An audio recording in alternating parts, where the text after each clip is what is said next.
I should sit here for about 5 minutes straight with this look. After watching the little clip from Rolling Stones, who brought in the Democratic women, I mean, I tell you, they're working real hard to isolate a group of voters in America. Now, what am I saying? Nobody is against voting for women if they're qualified and if they're making sense. And if it wasn't obvious that in, I guess, cahoots with the liberal media, that they are trying to elevate and push women into leadership positions just because they're women. Now, if you're a woman that makes sense, work hard, got there, nobody's trying to hold you down just because you're a woman. They would like you to believe that. But when you start seeing magazines like Rolling Stones and all these movies that are virtual signaling by just always focusing on women empowerment and all of that stuff, you have to wonder what's behind all of it. Now, let me give you an example. To this day, people feel like people didn't vote for Hillary Clinton because she was a woman. No. People didn't vote for Hillary Clinton because she was a garbage candidate. It's that simple. Now, you look at the people that they picked for this Rolling Stones piece. Now, the one lady, I don't know who she is, didn't really research her, the black lady. She sounded like she was making sense when they asked, if you could speak to the president, what would you say? And she was like, well, I let him know you're my president too, and that I understand the weight of the office. It's not about an individual, but the weight of the office. Now, I respected that statement, but I haven't read into her, all of the things she's ever said, her position, her views about the president or anything. So I don't know how she even made the cuts. I mean, I would have thought they'd have brought in the third stooger, the one from Detroit or Michigan, one that got out there, we're going to impeach the MFer. So, maybe they said, well, 3 of them is too much. We don't want to get a people overdose of the knuckleheads, okay? So let's just distribute them out. But nonetheless, when you listen to Alexandria Cortez, Pelosi, Omar, all of them, and I say to myself, if I'm a man in America and I'm seeing them as our leaders and the effort that they're trying to promote and elevate them, I'm not voting for that party, okay? For the simple fact, it's almost like to be a male in the Democratic Party, you either have to be a beta male, or a male that act as if every agenda is a priority. So you can't really be an independent, free-thinking male in the Democratic Party. Who are going to vote for the Democratic Party as a man if you're like, I'm a real man, a hardcore man? But yet, at the same time, if I don't have this feminine agenda in my frontal lobe, if I'm not for all of these other subcategories and I don't support them all, then they're going to shun me and tell me I'm a chauvinist. If I don't vote for women like Cory Booker, I'm definitely the first person I'm looking for as a vice president definitely will be a woman. Just virtue signaling. And I'm going, dude, you are a beta. No, you're not a beta. You're an omega male. You're at the end. You're at the very end. Your tail's between your legs, so far up, it's touching your nose. Yeah. So I'm thinking to myself, are there real men in the Democratic Party? Now, there's a lot of men that are real men, but they're ignorant to the Democrats and what they're trying to do, the social agenda they push. A lot of black men out there, hardcore guys, but they blinded. They don't even get into all of that. They just go down to the poll and go Democrat.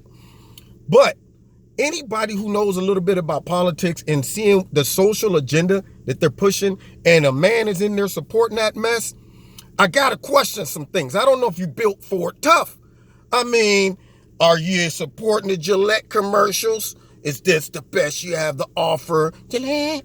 I got the one dude, Mr. Reagan, if you get a chance, check out his spoof about the Gillette commercials. Hilarious, man. And he keeps hitting us with the Barry Gibbs. Gillette. Yeah, these are the guys who's voting for that, for Democrats. Man, you know what? Yeah, let the women, Obama running around. Listen, men just need to step up and let the women lead. The women can get us back on track. And I'm going,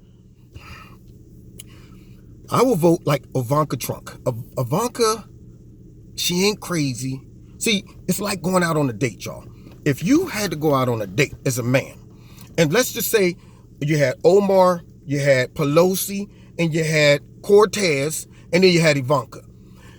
You're going to say to yourself, which one of these seem crazy and radical and too far out? So you're sitting there with Cortez, who, when they asked her, well, what do you do in the morning to prep yourself? She said, I get up and I listen to certain music to get pumped up and get ready. You know what I'm saying? My battle face on. Battle face? What are you going out every day looking for fights or problems? See, all right, you're not in Vietnam. I got to wake up and start looking around for Charlie. You know, is she gets up and you just go do your job. But all of a sudden, she's so radical, she's looking for trouble. She's that person that's like, I want confrontation. Okay, I like that. So now if I'm sitting across the table, the dinner table with her, and I'm going, this chick, I can see right now, either she's going to make me be the submissive man, and then you sit down and follow me, okay, and you support my cause, or else we're going to be fighting all the time. She might be a little crazy and deranged, and you find out a little bit later. If I'm sitting with Omar, the angry woman, I'm concerned about that. I'm sitting there like, this woman is mad too. But if I'm sitting there with Pelosi and she's talking out of her mind, yeah, I'm concerned about that as well. Then you hear Ivanka. She did a wonderful interview the other day. Very poised, spoke like she had sense. She ain't crazy. You know, this is a person who's reasonable. Somebody you thinking, you know what? I probably could talk to her. Ain't waking up mad every day. Ain't waking up going out searching for victims. And then they asked him, I guess, what would you say to the president if you could? I told you what the first lady said, which I appreciated. But then you get to Omar. And she said, I would tell the president that, you know, the American people are looking for someone to unite them, and you have the opportunity to do that. Now, I'm thinking to myself, are y'all going to let him do that? Come on. It goes against the whole Democratic platform to allow the president to unite the people, because anti-unity is what they're about. That's how they govern. They say, let us go ahead and conquer and divide, separate into tribes, demonize our opponents so that the other people won't vote for them based on the fact that they think they're evil versus the policies. Because the bottom line, Democrats have no policies. So why would they allow the president to unite the people? You mean tell me like when y'all was at the State of the Union, that type of unity, where he got up there and he made an appeal, and by the end of the night, y'all was all running around like this was the most divisive speech I ever heard. This guy right here, man, it's like he came out and said, hey, everybody get together and fight. It was unbelievable. And then, not to mention, you mean unite them like watching CNN, MSNBC, and all these Democratic people get on TV every day and say that the president's a racist, sexist, homophobe, Hitler, Mussolini, Diablos, all of those things? You mean like that? And you mean like y'all always saying racism is rampant, sexism is rampant, everything, just sprinkle a little bit of discrimination on it. You know what I'm saying? Ask you about a policy. We're not talking about policies. I tell you what I will tell you though, sexism. Tell you what, I'm going to put a little dab of misogyny on that, okay? Yeah, they use victimhood and racism like pixie dust, just magical dust that makes everything go away. You know, ask them a tough question. Oh, I don't know what to do. Let me go and get my racism pixie dust.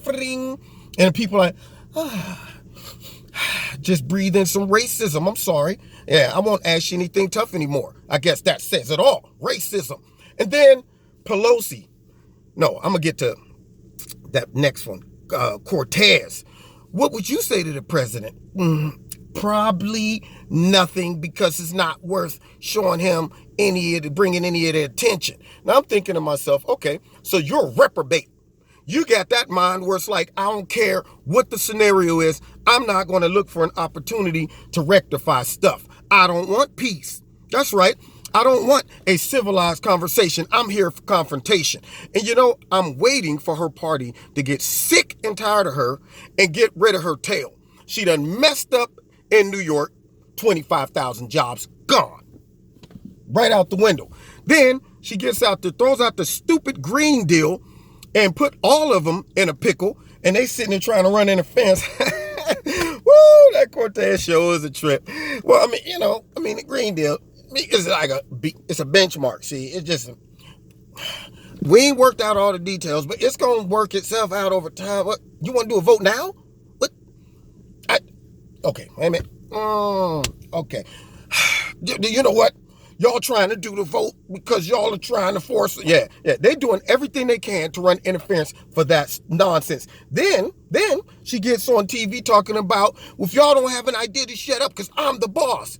Well, it's obvious that she thinks she's the boss. And Nancy and them old timers is getting about sick of her right now. They don't want to put their hands on her because she's hot. You know what I mean? It's kind of like Jesus and the Pharisees and Sadducees when they was like, ooh, we want to take hold of him right now, but the people love him. So just smile and grin. You wait until the people go, when we get my hands on you, crucifixion. That's what they want to do to her right about now because she's talking reckless. I'm the boss. Then she put pretty much a hit out on anybody who votes against her. Yeah, for all those that are voting against our interests, we're taking names. Who are you? This chick been in there for about 3 months, ain't never did anything legislatively, have no record to show, no nothing. And she's out there throwing stuff out like that. How long do you think they're going to tolerate this mess before they sabotage her tail? And she went up against another one of the old matriarchs, Senator Frankenstein. When Frankenstein was chastising the kids, Alexandria comes back with a little bit of this. Yeah. And so you could tell that she is saying, I'm ready to go to war with anybody. She's that pit bull that will fight anything. It's just like, I'm looking for the first dog to bite. Yeah, out of control. Enter in, you got Nancy babbling Pelosi, who Rolling Stone, I guess, just, let's bring her out. And her thing was, if I had to say something to the president, do us all a favor and just don't run. All of us? So you're speaking for all of America now, Nancy? That's what I'm wondering. Just for me too. Because see, I want him to run. Okay.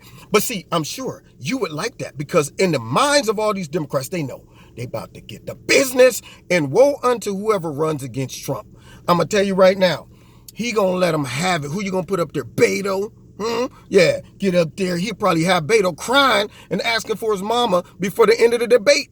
Trump knows how to cut him up and he's going to do just that. Who? Pocahontas going to get up there? You know, he ain't even got to talk about policies. He can just talk about Pocahontas the whole time. Yeah, I mean, I'm talking to Native American. I brought a turkey and some corn. We're going to sit down like the pilgrims and we're going to break bread and have just straight joking and she'll lose. She flustered. Nobody is going to be able to get in there and compete against him. So Nancy tries to make an appeal that maybe you should just go ahead and quit. Trying to coach him to quit. Idiots, man.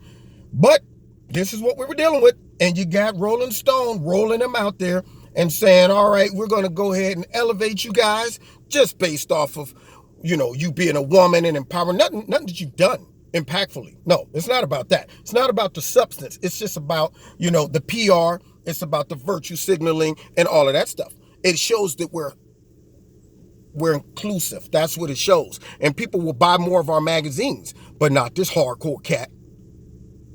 You see that face? I mean, I'm dead serious. You've been listening to Kevin in Kevin's Corner.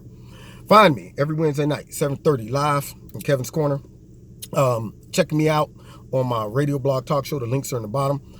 Don't forget to hit like, share, subscribe, notification button, and I think I got them all. And then check out Extreme Tees. The link to that is in the bottom as well. Click on it, and whatever you like, put my name in the promo code Kevin, and you'll get a 20% discount. And then finally, if you want to donate to Kevin's Corner, you can. There's a link in the bottom. Do that as well. Don't forget to find me on Facebook and Twitter. All right. God bless you. See you next time in Kevin's Corner.